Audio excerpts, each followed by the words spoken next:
Marianne James, Pierre Bénichou, Jacques Maillot et Jean-Yann sont vos grosses têtes dans la nuit des temps du 25 mai 2000, orchestré par Philippe Bouvard. Pourquoi trouve-t-on de plus en plus de faucons dans les aéroports? Parce que les vrais sont pas. Parce que les vrais sont à l'air.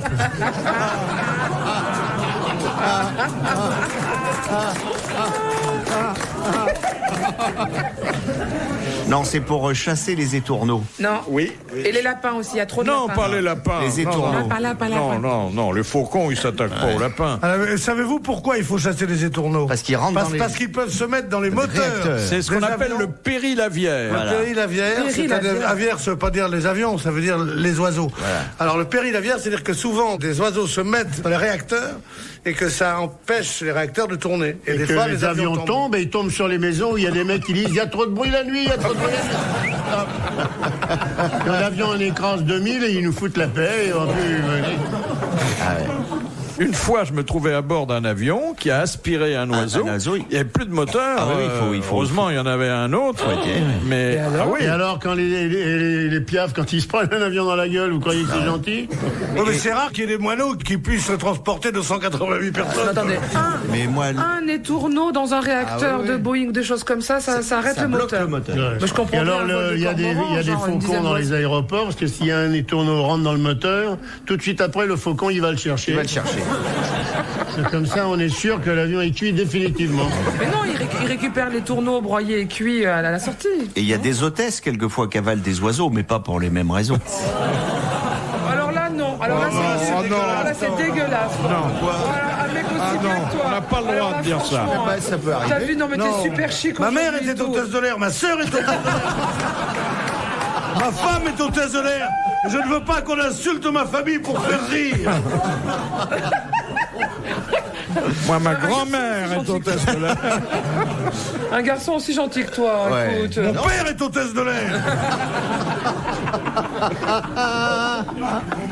Elles ont plus le temps, elles sont trop occupées pour faire ça. Bien sûr. Alors, elles sont trop moches, surtout.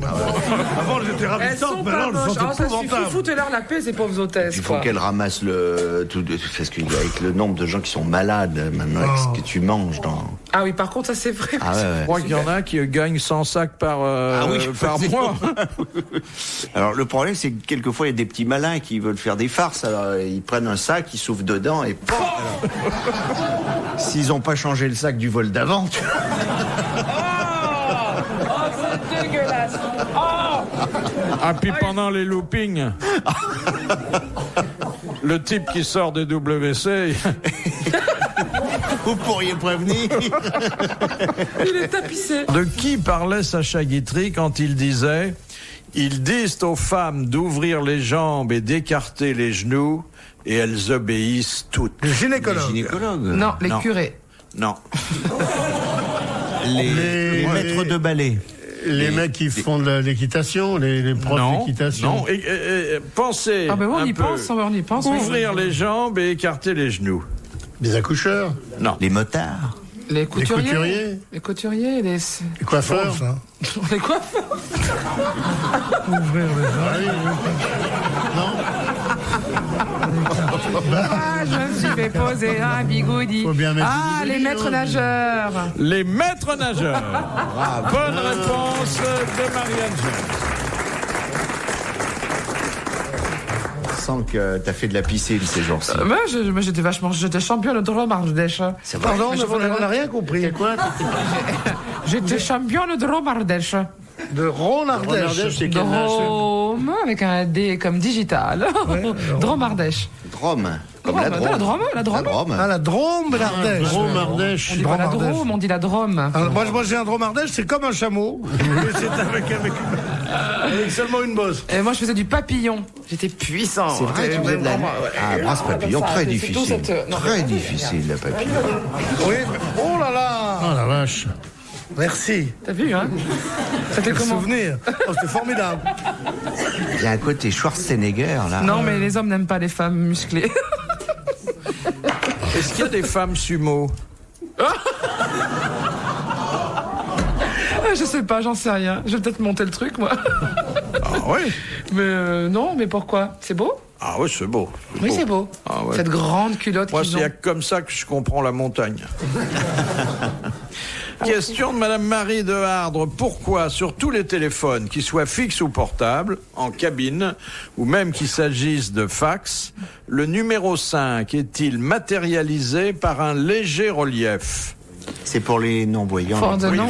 Pour que les non-voyants puissent centraliser le clavier et repérer ainsi les autres chiffres qui sont autour. Ouais. C'est une excellente réponse et c'était pas prévu aussi vite par Jacques Maillot.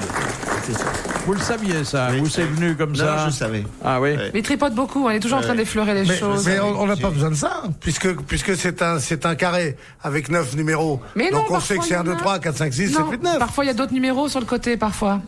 Pas sûr. C'est comme les petits claviers. Moi, je zappe la téloche sans regarder mon... Ah oui. Sans regarder l'habitude. Je fais la 1, la 2, la 3, 4, 5, 6. Ceci dit... Il y a une astuce parce que les blue cards, là, les cartes bleues, les blue cards. Les blue cards. Genre, style, je voyage énormément. Je ne parle plus très bien l'idiome de chez vous. Les blue cards. Non. C'est à cause de ça. Mais c'est astonishing ce que vous dites. Je suis désolée, mais c'est à cause de ça. Oui, mais c'est Corinne Calvet, comme on disait dans le temps. Donc, en fin de compte, le 5, parfois le 1 commence en haut et parfois il commence en bas. Ça ne veut rien dire. Ouais. Vous pouvez avoir le centre du clavier, mais pas savoir si le 1 commence en haut ou en bas. Ah, non, ça sert à rien. Vous avez peut-être le milieu du clavier. Mais pourquoi les claviers que nous avons? Ah non, il y a des claviers inversés. Mais non, il y a des claviers inversés. 1, 2, 3 est en bas. Mais non, il y a des claviers inversés pour les digicodes. Voilà. Pour que justement, pour que les gens ne puissent pas faire des trucs en regardant les autres ont fait. Mais pour les claviers de téléphone, ils font le plus simple possible. Bien sûr. Comprenez. Mais les Chinois non, dans l'autre sens. Comprenez. Mais c'est facile. Mais parlez dans votre micro, c'est facile. Réalisez. Question de Madame Tolson. Sur le célèbre tableau La Scène de Léonard de Vinci, que tient Judas dans ses mains? Un téléphone. Dans la scène, avec un 5 en relief. L'addition. Non, oui, il y a eu des additions séparées. Alors la carte bleue, il a la carte bleue. La blue card. La blue card. Il avait quoi? La salière.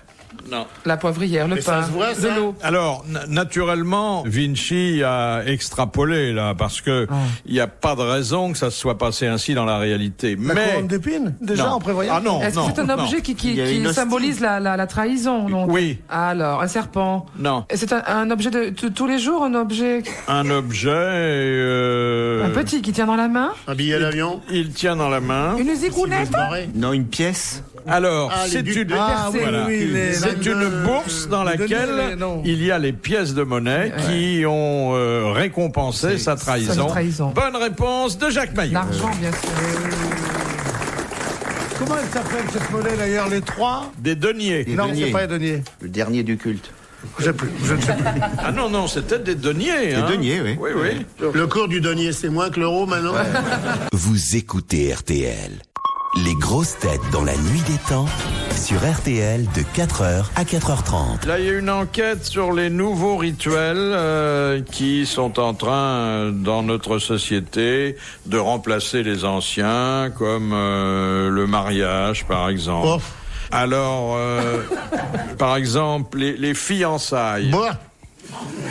C'est remplacé par le fait qu'on demande à un prêtre qu'on connaît un peu je ne connais pas, moi. de passer à l'apéritif et de dire un petit mot, très simplement. Ça tient lieu de fiançailles. Un prêtre Il y a eu un bug. Pourquoi un prêtre? Le bug de fiançailles. Ça, c'est ce qui reste de la connotation religieuse. Mais ça le bug de fiançailles, elle est très très bonne.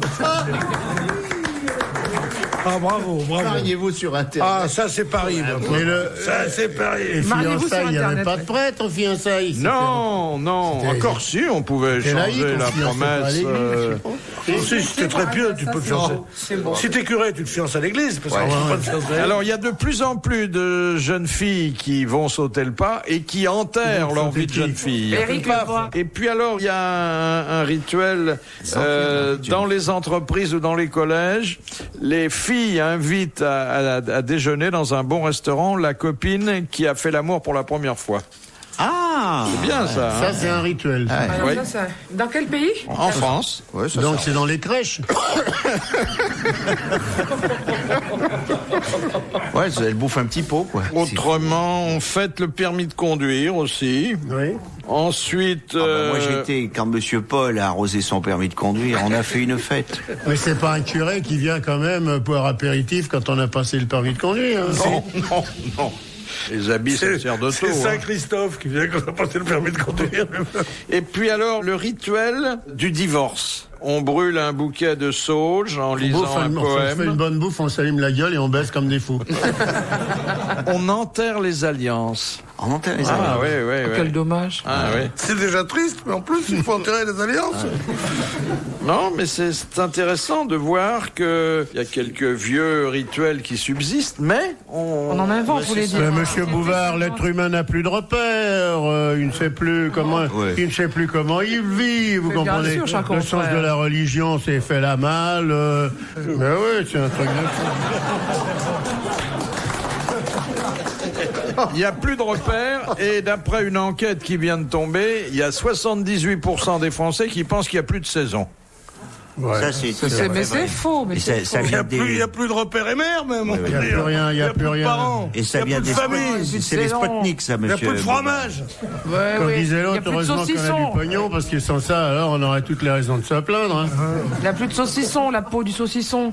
Bien sûr. Elle a raison. Elle respire plus. Elle respire plus. Elle a plein de prions.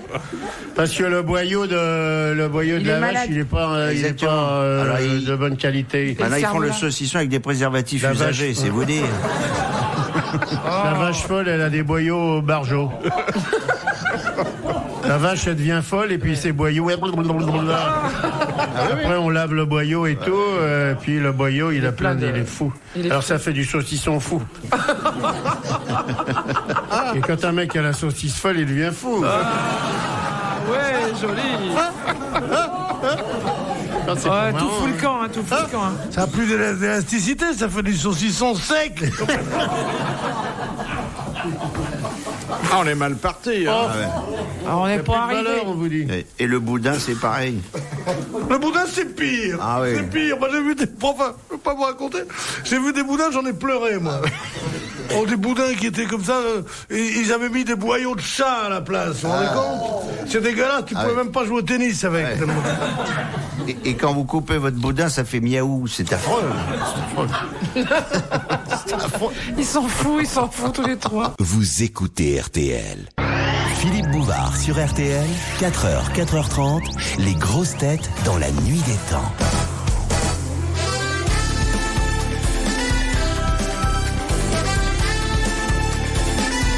Les grosses têtes dans la nuit des temps du 25 mai 2000 avec autour de Philippe Bouvard, Marianne James, Pierre Bénichou, Jacques Maillot et Jean-Yann.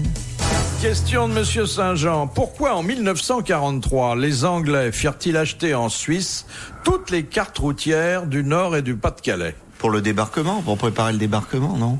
Pour pas que les Allemands puissent les avoir. Les avoir. Attendez, les cartes du Nord et du Pas-de-Calais. Pour le mur de machin, pour les blocos, pour construire les... Alors, il s'agit bien d'un débarquement, mais c'est pourquoi par rapport à un débarquement? Parce qu'on voyait la côte anglaise. Il les distribuait. Il les distribuait Non. Il les achetait, et évidemment, cet achat ne passait pas inaperçu des espions. Ah oui, c'est des mecs français pour faire croire qu'ils allaient débarquer. Pour faire croire que le débarquement aurait lieu dans le nord de la France. C'était un leurre. C'est une bonne réponse de Jacques Maillot, et merci à Pierre Bénichou. Ça, c'est très, très, très fort. Et les Allemands, ils ont gobé ça. Tu mets des mecs masqués, par exemple, devant une quinzaine de banques. Tu mets des mecs qui se baladent, avec des cagoules. Oui. Devant des banques. Les flics qui surveillent, tant que le mec n'est pas rentré dans la banque. Oui. Il n'a rien fait, toi. Les mecs, ils disent qu'il y a des mecs avec des cagoules, là-bas, ils vont attaquer la banque. Donc, ils envoient des renforts dans toutes les banques, et toi, tu vas dans les autres banques où il n'y a personne. Oui. Question de Madame Fontaine. Quel est le registre vocal situé dans l'aigu et qu'on utilise pour chanter la tyrolienne? La voix de sifflet? La voix de colorato? La voix de soprane? La voix de tête? Non. Bah, ça alors. Parce que la voix tyrolienne, c'est qu'on mélange le registre grave et le registre aigu. Comme ça. Alors c'est quoi cette voix? Le Haider, non? On a dit d'ailleurs que la tyrolienne avait été inventée par celui qui avait déjà mis Sous la au point torture, il paraît. l'engrenage. Oui. Ah oui. Et le jour où il se laissait prise dans l'engrenage, il avait inventé la tyrolienne. Non, Une voix de sifflet, voix de sopran. on fait appel à la voix de... Tête. De tête, oui. Non, De gorge, De tête. coup. vous avez dit la voix de sifflet. Non, c'est pas la voix de sifflet, c'est la voix de... Crécelle. Non, Tambour. non, Trompette. non. Trombone. Clarinette au bois. Non, Ça ressemble à voix de siffler, sifflet. la voix de... Ça La se voix de termine sifflet. comme sifflet. La voix de fossé? Poulet. Voix de fausset, elle l'a dit. Bonne réponse de Marianne. La voix de fossé, vous auriez La pu voix- trouver tout de suite. Cher monsieur, ça vous retombe dessus. Non, oui, absolument. Oui, regarde le méchant. Moi, j'aime bien une vache comme ça. C'est en fin de compte une voix, c'est ce qu'on appelle mixer les registres. la voix de C'est de passer très rapidement de la voix grave, la voix gutturale, à la voix aiguë. Ils font comme ça, avec la glotte là qui bouge dans tous les sens. Et c'est pour ça qu'ils ont des petites culottes en peau, les tyroliens. Oui, Ça leur coince les... Ça stabilise. Ah, tu fais bien la voix de. Voilà, c'est ça. Ouais, et puis avec une plume au-dessus, c'est tout. Ils chantent pour La le plume, tu la mets blaireau. où tu veux. Hein. Vous avez déjà chanté la tyrolienne? Ah non, c'est vraiment d'une technique très très particulière. Il faut l'entendre ce truc-là, c'est vraiment impressionnant parce que non, ça va très très très très vite. C'est des sons très particuliers. C'est le sud de l'Allemagne là-bas, je sais pas où, enfin dans le Tyrol quoi, tout simplement. Moi, j'ai eu un Tyrol dans un film dernièrement, là. Ils m'ont fait faire un Autrichien. La base de la tyrolienne, c'est Troulalaïtou, c'est ça, non? Ah oui, troulala. Troulalaïtou, Troulalaïtou. Oui, c'est ça. Ouais. Trop. C'est Mais bien. plus vite. Ouais, mais plus vite, c'est le trou mais plus Ah, vite. d'accord. Question de Madame Parisot. Quel est le nom donné au plus petit des pianos à queue? Crapaud. Crapaud. Très bien. Bonne réponse de notre diva. Un crapaud. Quel est le nom donné au plus petit des crapauds à queue? Ton beau-frère.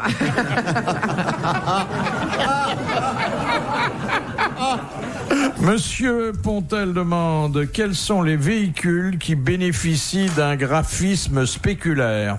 Vous rentrez chez vous, vous prenez votre dictionnaire et vous répondez après. Alors spéculaire. C'est les autobus, non? Non. Ça veut dire quoi spéculaire? Spéculaire, ça doit être comme spéculum, c'est-à-dire quelque chose qui... Ah, mais c'est sûr.